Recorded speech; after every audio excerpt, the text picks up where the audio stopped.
강한 사람은 많은 사람들이 그 사람처럼 되고 싶다면서도 때로는 거리감이 있습니다. 그리고 두려운 대상자로 여기기도 하고요. 적대적인 관계로 맺기도 합니다. 강한 자는 항상 그 주변에는 약자들이 함께 있긴 하지만은 강자가 성경 말씀에도 왕이 겸손하고 선한 왕이면 주변에 선한 사람들이 많이 생긴다 그러지만은 악한 왕이 나타나기 시작하면은 주변에 선한 의인과 사람들이 다 숨는데요. 그럼 나머지 사람들은 흔히 말해서 간신이라 그러죠. 악한 양의 비유를 맞춰서 따라가는 사람들이 생기기 마련입니다. 뭐든지 강한 사람은요, 참으로 어떨 때 더 훌륭히 하냐면은 자기의 어떤 강함을 더욱더 표출하기보다는 자기 강함을 자랑하기보다는 자기의 강함을 오히려 낮추고 겸손하고 온유하고 좀 어설프고 좀 어리숙하고 오히려 연예인들도 있잖아요. 인기 스타 그 영향력 끼치는 아르티스트 그분들도요. 완벽한 모습만 보여주면요. 별로 좋지가 않습니다. 근데 어떨 때 더 그 사람을 좋아하느냐면은 요즘 저 많은 이 TV 프로그램에서 이 리얼 이 생활 프로그램이 많이 나오거든요. 연예인들의 저 사람도 우리랑 똑같네. 똑같이 밥 먹는데 밥도 설거지도 안 해놓고 옷도 지저분하게 해놓고 그 전까지는 화려한 모습, 완벽한 모습, 깨끗한 모습 이 모습만 보여줬다가 실상 생활의 모습을 보여주니까 우리랑 똑같다. 그러면서 어떻게 되면은 저 사람의 그동안에는 단점이 안 보여졌었는데 그 다음에 단점을 막 드러내는 거예요. 그러면서 사람들은 뭘 느끼냐면은 더 그 사람을 좋아해요. 그 스타를 더 좋아해요.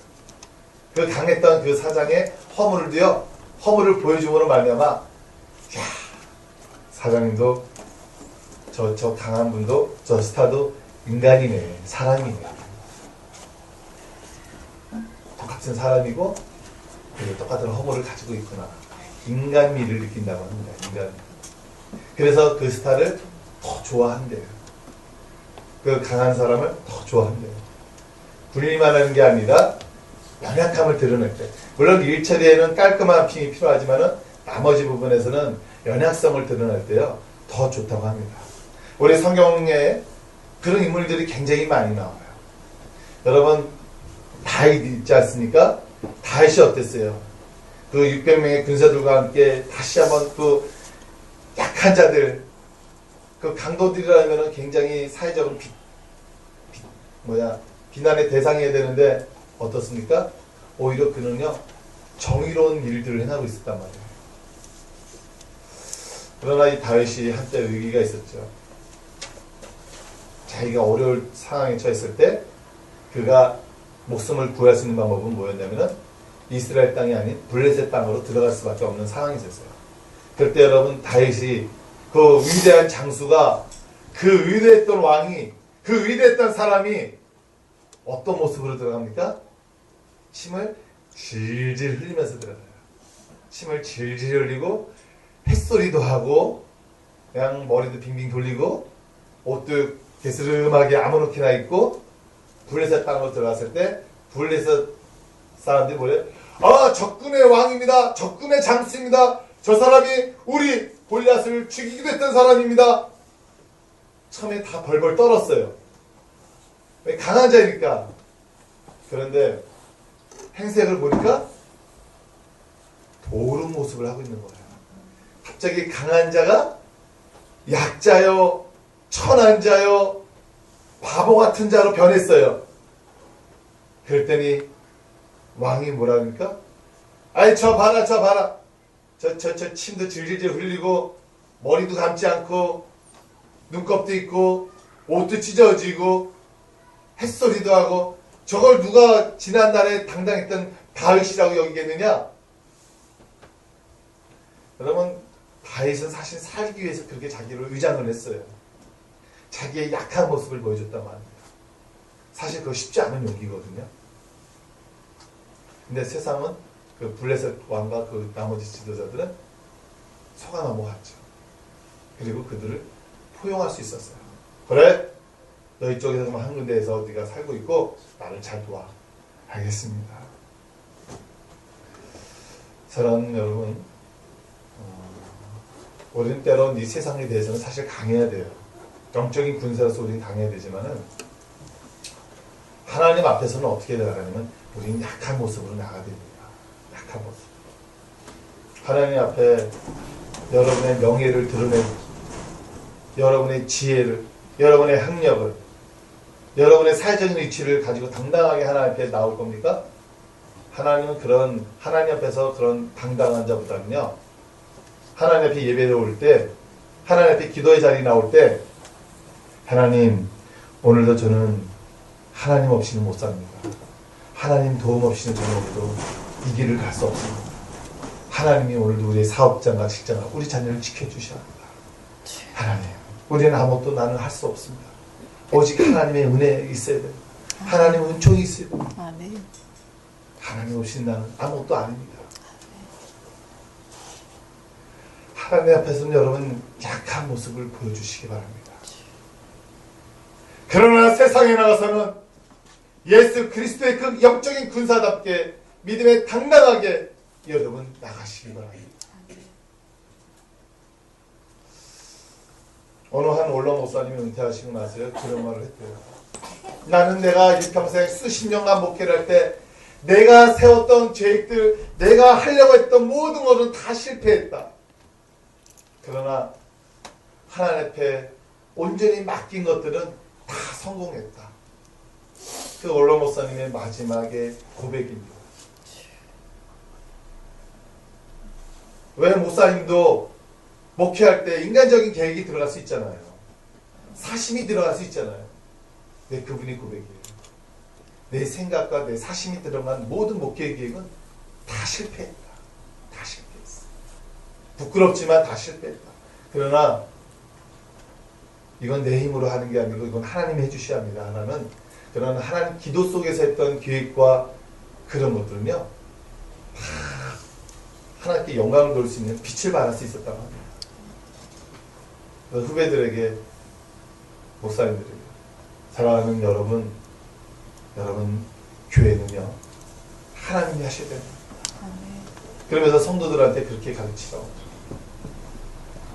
교회 일이건 직장인이건 가정일이건 여러분이 하는 게 아닙니다.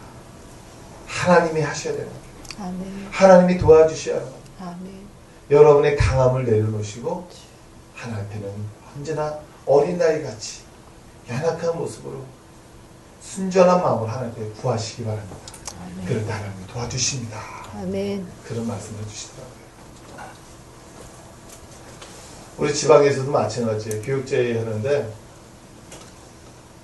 좀 지났죠. 그 목사님이 그런 고백을 하시더라고요.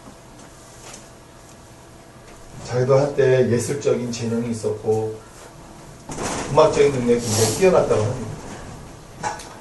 그리고 자신도 굉장히 자기는 강한 자라고 여겼다고 합니다. 그런데 수십 년간 목회를 하면서 보니까 자기 자신을 보니까 한량없이 초라하게 바쁘다는 거예요. 너무나 자신과 자신의 교회를 보니까 나는 한때 굉장히 내가 강하고 잘할 수 있을 거라고 믿고 달려왔는데 수십 년이 지난 모습이 변함이 없더라는 거예요. 그러면서 마찬가지죠. 우리 지방에 있는 목사님들께 그런 말씀합니다. 저는 언제나 하나님 앞에서는 강한 모습, 세상에 나가서는 약한 모습으로 살았습니다. 그러나 이제부터는 하나님 앞에서는 약한 모습으로, 세상에 나가서는 당당한 그리스도인인 그런 사람으로 살아갈 것입니다. 하나님 앞에서 더욱더 약해진 모습으로 엎드리십시오. 하나님 앞에서 언제나 나는 약한 자의 의식을 가지십시오. 사랑하는 여러분, 하나님은 약한 자를 사랑하십니다. 약한 자를 사랑하세요. 오늘 우리가 읽지 않았지만 바로 그 25절 우리 한번 같이 읽어볼까요? 1장 25절입니다. 성경 말씀 1장 25절 같이 읽겠습니다. 시작. 하나님의 어리석음이 사람보다 지혜롭고 하나님의 약하심이 사람보다 강하니라. 그렇죠? 따라하겠습니다. 하나님의 약하심이 사람보다 강하니라. 여러분 우리를 부르시는 오늘 26절 서절에 그런 말씀 써요. 형제들아, 너희를 부르심을 보라. 너희를 부르심을 보라. 여러분, 하나님이 우리를 부르실 때를 여러분 보십시오. 여러분이 처음으로 예수님 믿었을 때 그 부르심의 상황을 여러분 돌아보란 말이에요. 지금 부르시기도 하지만은 초창기에 여러분을 부르시는 하나님을 보시기 바랍니다. 우리 가운데 하나님 우리를 부르실 때 육체를 따라 우리가 지혜로운 자가 많지 않았어요. 능한 자도 많지 않았습니다. 문물 좋은 자도 많지 않았어요. 지금 이 말씀은요, 이 고린도 교회 초대교회 성도들에게 지금 하는 것 동시에 우리에게도 전하는 거예요. 지금 하나님 우리를 부르실 때를 너희들 봐라. 여러분, 고린도 교회가 어떤 교회입니까? 고린도 지역은 지역성으로 그 주변에 사실 항구예요. 항구. 굉장히 문물이 교통하면서 굉장히 발달된 도시 속에 사실 있습니다. 문물이 발달하다 보니까 세상의 정보통도요 많이 들어올 수 있는 지역이에요. 외국 문물, 지회, 좋은 옷들, 경제적인 것들, 물품들, 좋은 것들 들어오는 그런 통로 역할이면서, 그러면서 그곳에는요 상인들도 많을 뿐만 아니라, 그러면서 또 우리가 뭡니까? 못 사는 사람들도 많이 그 도시로 몰려와서 살았단 말이에요. 그 일을 도와주면서. 그런데 뭐든지 그렇잖아요. 사도 바울이 낯선 땅으로 복음을 전하면서 계속 개척해서 들어온 상황에 초창기 복음을 전했을 때 누가 듣겠냐 이거예요. 그의 주된 복음의 대상이 누구였겠습니까? 그때 당시 고린도 당시에 정권이겠습니까? 경제적인 사회 주류층이 복음을 전했겠습니까? 누구에게 전했어요?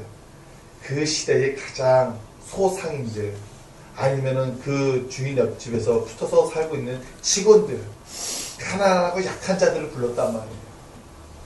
그들에게 복음을 전했단 말이에요. 여러분, 예수 그리스도가 이 땅에 오신다는 메시아입니다. 구원자입니다. 여러분, 예수를 믿으십시오. 그러면 당신과 당신 가족들이 구원을 받을 뿐만 아니라 하나님의 복을 받습니다. 여러분, 시편에도 나왔지만 하나님께서 우리에게 주시는 것은 뭡니까? 하나님께서 하나님의 백성에게 힘을 주시며 하나님께서 하나님의 백성에게 복을 주신다 그랬어요. 하나님 우리에게요 힘과 용기와 하나님의 은총의 복을 내려주신다는 걸 여러분 믿으시기 바랍니다. 하나님 우리를 부르실 때 그건 이 땅의 보너스 선물이란 말이에요. 영생은 하늘의 축복이고 이 땅에서 힘과 복을 주시는 것은 이 땅에서 우리가 그리스도인으로서 살아가는 데에 이게 복이란 말이에요. 그러면서 아브라함을 통해서도 주셨잖아요. 예수 그리스도를 잘 믿으면 천대까지 복을 받는다. 그거는 우리에게 주신 이 희망의 메시지란 말이에요. 복음의 메시지. 당시에 어렵고 힘들게 살아간 사람들에게 새로운 지혜와 새로운 철학으로 들을 수 있겠지만은 사도 바울은 그가 이 육신으로 있었을 때는 하나님 예수 그리스도를 제대로 믿지 않았을 때는 그 역시 뛰어난 자고 문벌 좋은 자였지만은 그러나 진정한 복음을 몰랐단 말이에요. 그래서 그 진정한 복음을 만났을 때 그가 이제는 전하다 보니까 아는 거예요. 사회 주류층들은 귀에 안 들어오는 거예요. 그러면서 사회 주류층은 오히려 뭐랍니까? 아레오바고에서 그래 네가 들은 그 신 문물의 지혜를 한번 말해봐. 네가 알고 있는 네 철학을 한번 말해봐. 그 헬라 시대의 그 주류층들은 지식층들은 이것저것 다 잡것을 받아들이겠다는 그런 포용력은 있었지만 하나님 예수 그리스도의 복음을 하나의 그냥 철학적인 지혜로 받아들였단 말이에요. 뭡니까? 그냥 머리의 장난으로만 여기 있단 말이에요. 진정한 하나님, 진정한 신적인 것을 받아들이지 않고 그냥 이성적인 논리에 받아들이기 바빴는데 그것을 심중에 깊숙하게 받아들였던 사람들은 누구냐면 이 땅에 낮고 낮은 가난한 사람들이란 말이에요. 천하자들이란 말이에요. 많이 배우지 않은 사람이란 말이에요. 문벌이 좋지 않은 사람이란 말이에요. 우리의 상황을 보자고. 우리도 예수 그리스도를 믿을 때 여러분 우리의 부모님들은 예수 안 믿었습니다. 잘 안 믿으려고 그랬어요. 왜? 당시에 그때 초창기에 60년대 70년대 어떻습니까? 일해야 먹고 살지 전쟁 끝나고 나서 이 땅이 황폐한데 무슨 예수냐고. 땅을 팔면 10원이 나오냐 뭐가 나오냐, 교회 가면 10원이 나오냐 뭐가 나오냐. 그래서 뭐라 했습니까? 열심히 일하는 것밖에 없었습니다. 여러분도 잘 알면 70년대 뭡니까? 새마을 운동이 일어나가지고 잘 살아보세요, 잘 살아보세요. 새벽부터 새벽정 울리면서, 사실 그 새벽정이 울렸냐는 뭡니까? 그거 사실 교회의 종소리를 만든 겁니다. 교회 종소리예요. 새벽정이 울렸네. 그 새벽정이 뭡니까? 교회의 새벽 4시 반에 땡그랑 땡그랑 그 새벽종이란 말이에요.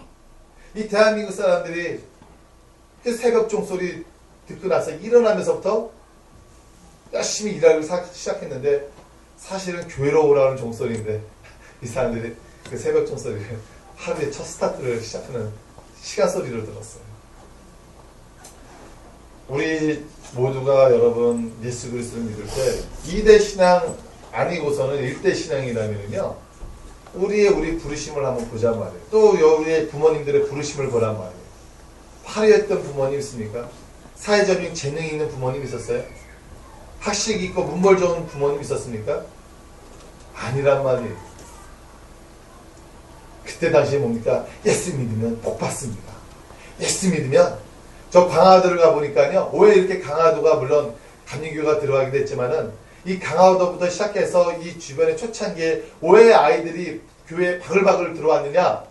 왜 들어왔는지 알아요? 부모님들은, 야, 나는 못 배웠고 나는 이래도 니들은 교회 가라. 왜 교회 가라는 줄 알아요? 교회 가면은 새로운 문물, 새로운 지식, 새로운 지혜. 야, 교회 가니까 노래도 배우고 율동도 배우고 성경 공부도 많이 배우고, 그러면서 그 옛날 부모님들에게는 뭐가 되냐면, 교회 가면은요 애들이 똑똑해진다고, 공부 잘한다고. 그래서 여러분 실질적으로 강화도에서는요 세계적인 목사님들, 미국의 UMC 총 감독님도 나오고요, 인물이 강화도에서 굉장히 많이 나옵니다. 그래서 강화도에는 교회 동네가 없는 동네가 없어요. 다 있어요. 뭐 이렇게 있으니까 다 교회 보냈대요. 교회 가면은 인물들 낸다. 그러면서 어떻습니까? 애들이 나와서 공부 잘해줘, 잘 나가죠. 그 다음에 이제 부모님이 나오기 시작한 거죠. 그래서 열심히, 본인들은 많이 못 배웠어도 자식들은요 다 고등학원 이상 보내려고 노력을 했고요, 다 잘 나갔습니다. 제가 서울에 있어봐도 강화도 사람 많았고요, 인천 와도 뭐 강화도 사람들, 인물 좋은 사람들 많더라고요. 사랑하는 여러분, 하나님은요 우리의 부르심을 약한 데서부터 불렀다는 사실을 여러분 아시기 바랍니다. 언제 우리가 세상에 지식이 있고 문벌이 좋고 학력이 높고 그런 상태에서 언제 우리가 하나님을 믿었습니까? 이 땅에 왜 예수 그리스도가 왜 약한 자들에게 먼저 갔을까요? 오늘 말씀처럼 27절 말씀처럼 뭡니까? 하나님께서 세상에 미련한 것들을 택하사 지혜 있는 자들을 부끄럽게 하시려고 한다 그랬습니다. 세상에 약한 것들을 택하사 강한 것들을 부끄럽게 하시다 그랬습니다. 여러분, 하나님이 우리를 택하신 기준이 바로 이거예요.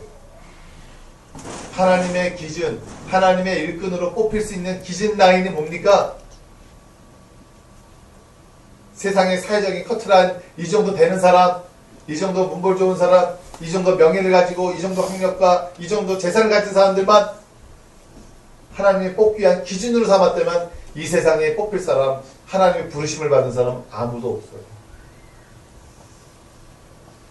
근데 하나님은 우리를 택하신 기준이 뭐냐면은 미련하고 부족하고 약하고, 그러니까 얼마나 다행인지 몰라요. 얼마나 다행인지 몰라요. 하나님의 부르심을 받은 받을 수 있는 자격, 결국은 뭡니까? 세상에 미련하고 천하고 약하다면은요, 결국은 하나님은 이 땅의 모든 사람들을 다 부르실 수 있다라는 거예요. 잘난 사람, 명예 높은 사람들도 다 부를 수 있는 거예요. 그러나 하나님이 왜 이 사람들을 그지 말했을까? 왜 하나님께서 그지 왜 이렇게 명하셨을까? 하나님을 부르시면은요, 후회하심이 없다고 했어요. 결국 모든 사람이 다 하나님의 부름받을 수 있는 자녀들이라는 겁니다. 우리가 기준을 정하면 안 돼요. 우리가 편을 가르면 안 돼요.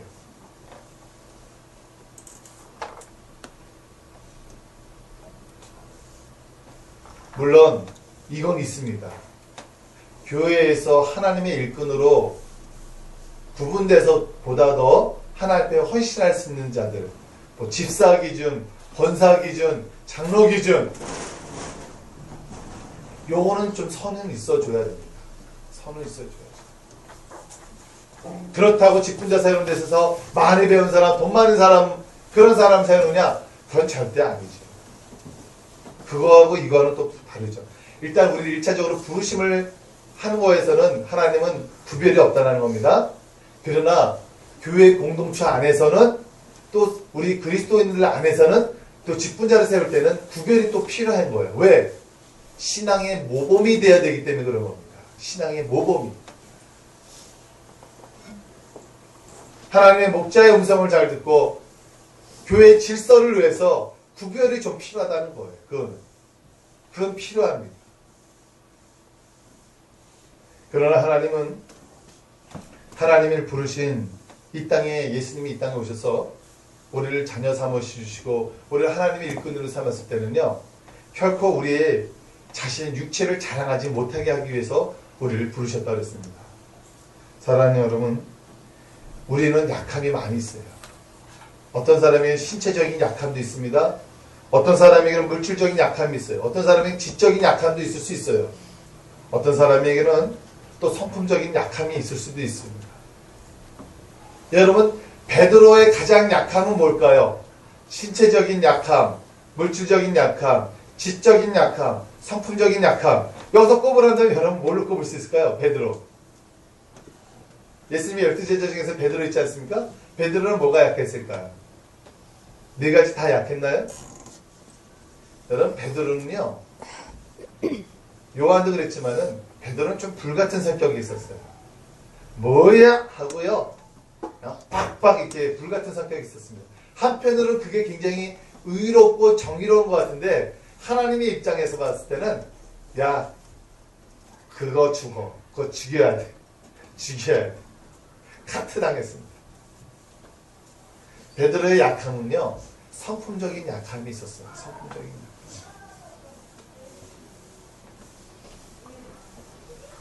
우리 모두는요, 사실 네 가지 안에 다 들어갈 수 있습니다. 신체적인 약함, 지적인 약함, 물질적인 약함, 성품적인 약함. 여러분은 어디에, 어느 부분에 약함이 있습니까? 하나님은요, 우리가 이 약한 부분 때문에 우리가 더 하나님 앞에 겸손할 수 있는 거예요. 우리의 이 약함 때문에 더 하나님 앞에 엎드릴 수 있는 거예요. 다 있고 다 있다면요, 이 사람은 절대 하나님 앞에 엎드릴 수 없습니다. 사도 바울도 왜 하나님 앞에 엎드렸을까요? 사도 바울이 그런 말 했잖아요. 내가 약할 때 곧 강함이라. 그 사도 바울에게는요, 이 신체적인 약함이 있었습니다. 그가 질병을 갖고 있었다 그랬어요. 그에게 가시가 있다 그랬어요. 하나님, 나 이 가시 빼주면 안 됐습니까? 그러나 그가 그래서 그것으로 인해서 나온 고백이 뭡니까? 내가 약할 때 강하다. 내 은혜가 내게 족하도다. 우리는 약함이 굉장히 약함을 강조할 때는요, 그가 이 세상에서 바라볼 때는 뭐라고 여기는지 아십니까? 그걸 컴플렉스라고 여깁니다. 그래서 그 컴플렉스를 통해서 자신의 다 하나님 앞에 훌륭한 채워준 것들이 많은데 그 하나 가지고 뭐라고 합니까? 난 이것 때문에 난 아무것도 할 수가 없어. 어떤 사람은 여자들의 특징이 뭡니까? 신체적으로 건강함에도 불구하고 여자들의 여러분 성형 그러죠? 성형 1순위를 여러분 뭘로 잡는지 알아요? 여자들의 성형 1순위. 박혜영 성도님은 다 신체적인 거, 이쁜 거 하면 부모님께 감사하시고 하나님께 감사하시고 할아버지 할머니들도 감사하시기 바랍니다. 그렇게 완벽한 미모 말이 많지 않아요. 근데 많은 사람들이 남자도 그렇고 여자도 그렇고 이 쌍꺼풀 있잖아요. 아유, 어렸을 때는 이 쌍꺼풀이 이렇게 남자이면서도 하고 싶을 때가 좀 있었어요. 그래서 여자들 같은 그 쌍꺼풀 만드는 거 아시죠? 그 투명 그 비닐같이 생긴 거 딱 붙이면 쌍꺼풀 탁 뜹니다. 저도 한번 해봤어요. 근데 너무 아픈 거예요. 너무 아픈 거야. 그래서 이거 너무 베리겠다. 그래서 뛰는 것도 아파요. 그래서 이거 그때 당시에 돈 많이 주지 않으면 쌍꺼풀 하기 힘든데 왜냐면 이 쌍꺼풀 하는 사람들이 서구적인 미인 때문에 굉장히 이렇게 바람이 불었잖아요. 물론 요즘은 성형 하나는 크게 뭐라고 지탄이 대상 받지 않습니다. 성형 할 수 있으면 좋죠. 그러나 하나님은 여러분 자연미인, 자연산 이걸 굉장히 또 좋아할 수도 있습니다. 굉장히 여러분 우리는 이 신체적인 컴플렉스 하나 가지고 이 약함 때문에요. 때로는 심각한 자살까지 할 수 있는 사람들도 나오기도 합니다. 어떤 사람은 교통사고를 크게 당해가지고 다리가 하체를 못 움직이는 거예요. 정신마비가 된 사람도 있습니다. 어떤 사람은 식물인간이 된 사람도 있어요. 그 신체적인 약함. 그래서 어떤 사람은 그 신체적인 약함 때문에 자기가 아무것도 할 수 없다라고 고백하는 동시에 어떤 사람은요, 그 신체적인 약함 때문에 예수 그리스도를 영접한 사람도 있어요, 여러분. 아멘. 그 약함이 오히려 하나님의 은혜를 뜨겁게 만날 수 있는 도구가 될 수 있단 말이에요. 아멘. 여러분의 약함을 우리는 하나님 앞에 내놓고요. 그리고 하나님 이 약함 때문에 하나님 앞에 귀하게 쓰임받게 해달라고 기도하시기 바랍니다. 아멘. 사람은 다 약함이 있는 거예요. 모든 게 그러죠. 어떤 사람은 다 괜찮은데 돈이 없어. 어떤 사람은 돈은 다 있는데 뭐가 없어요? 건강이 없어. 그래서 어떻게 보면 세상은 공평한지도 몰라요. 모든 것으로 다 채워져 있다면 세상은 불공평할 수 있는데, 여러분 세상에 있는 연예인들, 잘 나가는 그 기업체 사장님들 부러워하지 마십시오. 우리가 그런 말 하죠. 꼭 기업체 사장님들 중에서는 꼭 자녀 한 명씩은 꼭 말썽꾸러기나 아니면 꼭 불치병을 앓는 사람들이 꼭 있어요. 그래서 어떻게 보면 그 사람들 때문에 그 사람들은 겸손할 수밖에 없는 겁니다. 여러분 가정 보십시오.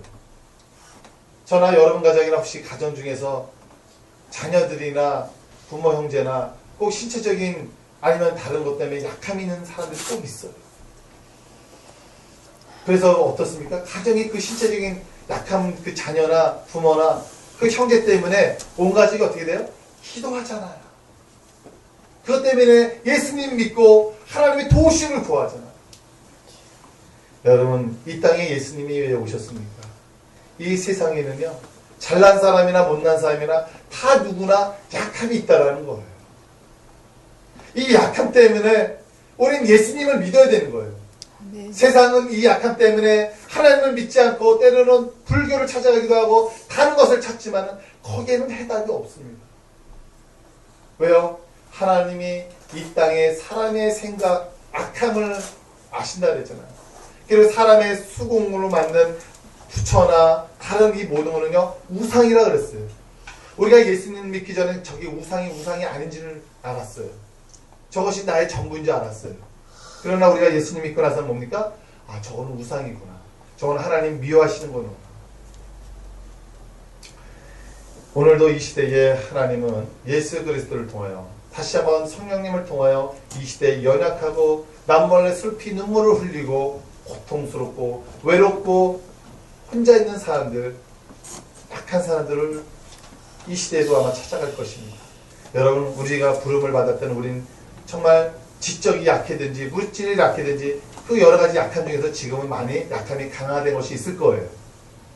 그러나 여러분 그럼에도 불구하고 우리는 늘 여전히 약함이 있어요. 우리에게 강함이 있으니까 그 강함을 더욱더 하나님 앞에 영광 돌리시는 데 사용하시기 바랍니다. 아멘.